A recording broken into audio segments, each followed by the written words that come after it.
take home a simple but decisively effective meditation practice, right? One of the good things is that, for me, easy, it ain't good. So you gotta be easy. So it's easy but very effective to meditate. People say it's difficult. I think that unlike many other practices, you just need yourself, and that's it, and your mind. A little bit about myself before I talk to you about what meditation means to me. I'm a practicing physician, a gastroenterologist. Really, my passion is to empower people and change their lives.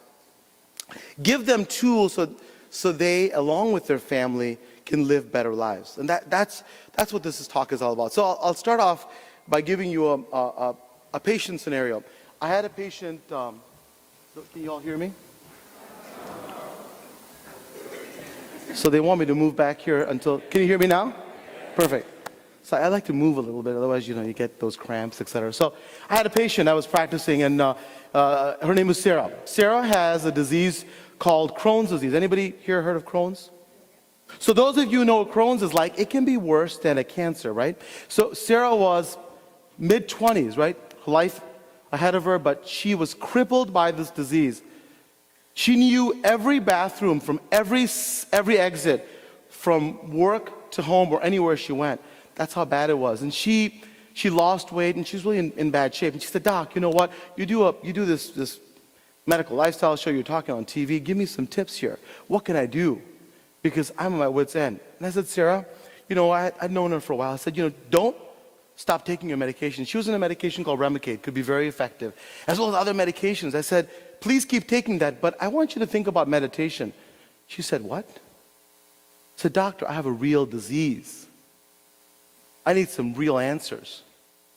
I said, "No, I understand, Sarah. It may be something new for you, but meditation can give you real solutions." So she took my word for it, a little bit in the beginning, then more and more, until now, about a year and a half later, Sarah is thriving. Sarah is expecting a child. Her life has completely changed. Is it only because of meditation? Absolutely not. But meditation allowed her body to be able to do the things that the medication wanted her to. As I told her, for me, Sarah, don't stop the medication, because that's not going to be your effective way. But use the medication along with the meditation and yoga and acupuncture, all the techniques that we know from thousands of years, and make that your life. So Sarah had a reason, right? Sarah had a reason. Her body was being ravaged by this disease. So if you're not having a disease like Sarah, what's your motivation for meditation, right? Why should you meditate? Many of my patients come and see me, and even before they tell me what's wrong with me, they say, "Doc, I need a prescription for a little Vicodin. Oh yeah, please give me a couple refills on the Ativan that I need," before they even tell me what's wrong with them. So what's happening in our society for physicians, number one problem, prescription drug abuse. The medication that I'm prescribing, they're using, and their lives are being ravaged. I did a story about him, I think it was almost a month ago. One of my musical idols ever, Prince. I've been to see Prince a dozen times. Purple Rain, my sister and I listened to it, played the record so many times we couldn't stop listening to it. And how did Prince die, right? We heard how Prince died, fentanyl. Then a few years ago, Michael Jackson, another musical idol of mine, died because of what? Another person who's been ravaged by drugs. So what is happening? What is happening to our society? And what can we do to flip the switch? Instead of saying, I use a line from Prince. If anybody is anybody a Prince fan here? Right? So a line from Prince, one of my favorite lines, is that when you see that shrink in Beverly Hills, instead of asking how much of your time you have, ask him how much of your mind. So that is my charge to my patients. Don't always ask to give the Vicodin and the Ativan. Find out how you can find it from within and not from without, right? And that's the key. People don't know how to harness that inner purpose. I think Heartfulness Meditation gives you that tool. Is it the only tool? People say, no, it doesn't have to be, but it's an effective tool. If you like mindfulness meditation, absolutely it's okay. If you like yoga, if you like something else, find that inside of you. I did a lecture in Mumbai about a year ago, and I talked about a topic, ancient principles meets modern medicine. Many of you are from my home country. I was blessed to have parents that taught me how to pray and meditate at a young age, and I was very fortunate. But lots of people who are born here or don't have that history don't have that advantage. So I talked to the people in Mumbai and said, you know what, don't forget what you had thousands of years ago. Now it's in fashion. Now it's cool. Now you look at Instagram photos of people meditating. I snapped. I snapped. Look at my snap. The photo, Facebook, all of it. It's cool now. But let's not forget, this has been effective for thousands of years. So I love the fact that we're going backwards and finding what's inside of us. And so that's the key is how do you find the tools inside of you? And it's not just conjecture. I did a story in Detroit. I went to the 3rd precinct, the police department, in the heart of Detroit. Anybody here been to Detroit? Yeah, there you go. Somebody said, yeah. Yeah, so we love Detroit. But we get a lot of bad press. But if you're in downtown Detroit, in the 3rd precinct, are there many jobs more stressful than a police officer? I couldn't hear you. Again, that hearing deficit. No, right? So we did a story on a mobile meditation unit. A big truck with a yogi came to the officers. Can you believe that? The officers on the break would go in and actually meditate. Guess what happened to them? They didn't just sit there and go like this and nothing happened. They go, They actually did it, and within minutes, the first thing that happened to them, heart rate decreased, blood pressure decreased, stress decreased. And what does that do? Over time, it takes care of some of the biggest problems that we have in society. High blood pressure, diabetes, heart disease, right? Even in a few minutes, the hormone that we all don't like as folks in medicine, the cortisol level, when it goes up, when you have stress, that stress hormone decreases rapidly. And it's not about just theory anymore. You can actually show it. So we did it in a mobile meditation unit, police officers.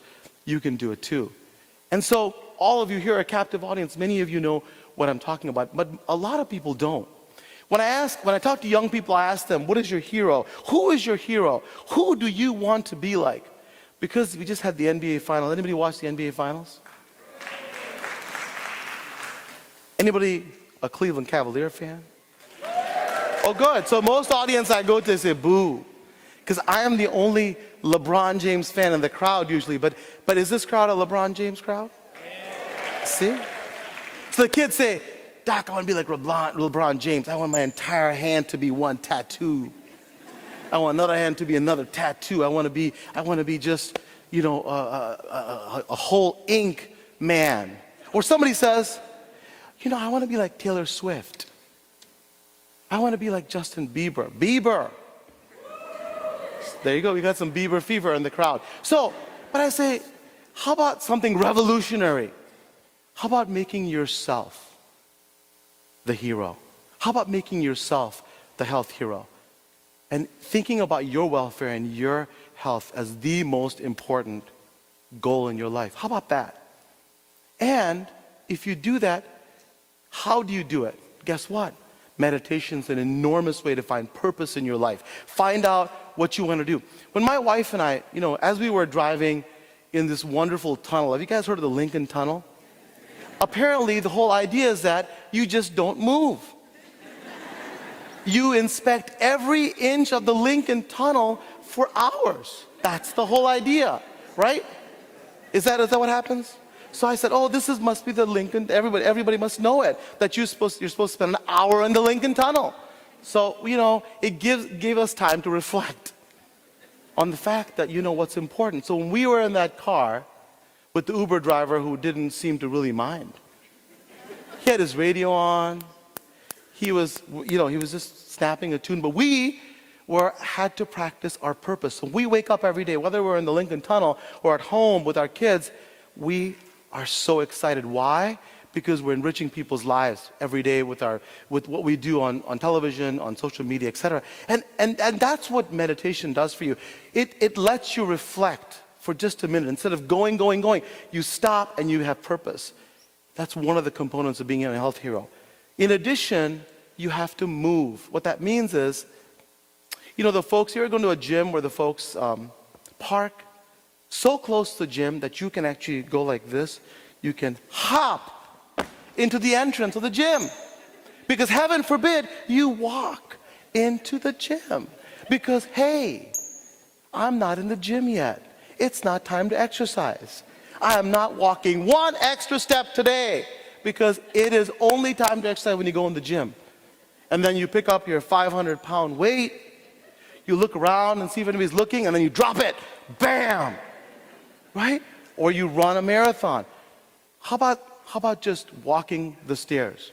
How about not taking your car to work and walk? How about gardening? Those are the things that when you move with purpose, it adds years to your life. So it's not just about conjecture. Science is now showing you can add up to 6 to 7 years of meaningful life to your entire lifespan. So meaningful life doesn't mean being in a nursing home with a feeding tube and a Foley catheter, not knowing who anybody is. Meaningful life is enjoying your grandkids, enjoying your children, or extending your work life. That's what moving a little bit does, and having purpose. And then last thing is, eat a little bit less, right? We're in a country where a buffet is a way of life, right? You have a buffet, the goal is to finish every single morsel. Because you don't get your money's worth, right? You have to finish it, right? You go to those Chinese buffets, it's war.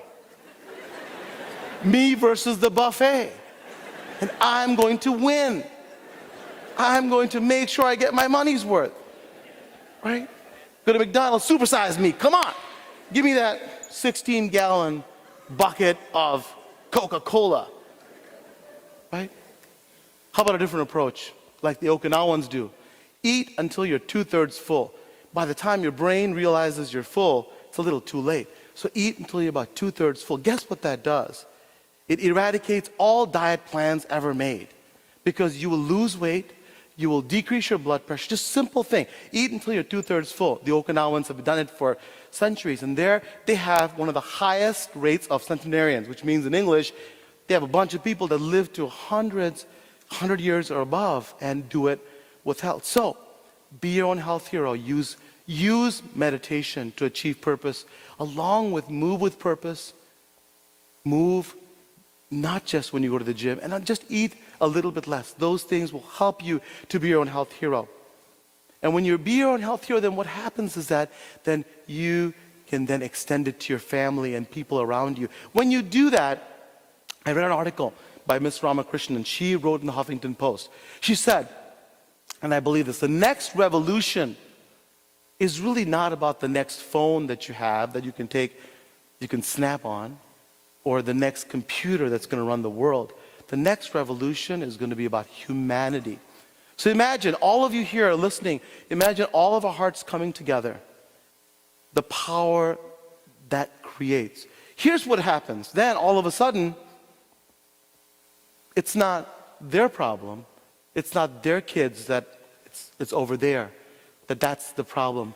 Poverty, disparities in health all become our problem all of a sudden. When your hearts come together, when you are mindful, when you are heartful, your minds come together, and then we can solve problems. And what she said was, imagine the potential. Many of you already know this, that the connection that we have, if we can achieve that connection, we can really and tell them what to do. They're being empowered. When we do that, we collectively can solve so many problems in the world. So it's not just theory anymore. It's actually proven that it changes your body. And if we can make that happen for everybody, that's wonderful. So I welcome you with those thoughts and those ideas that, listen, you know what? We can take this and really spread it all throughout the world. We have a great program ahead of us with people that'll teach you how to do that in a very meaningful yet simple way.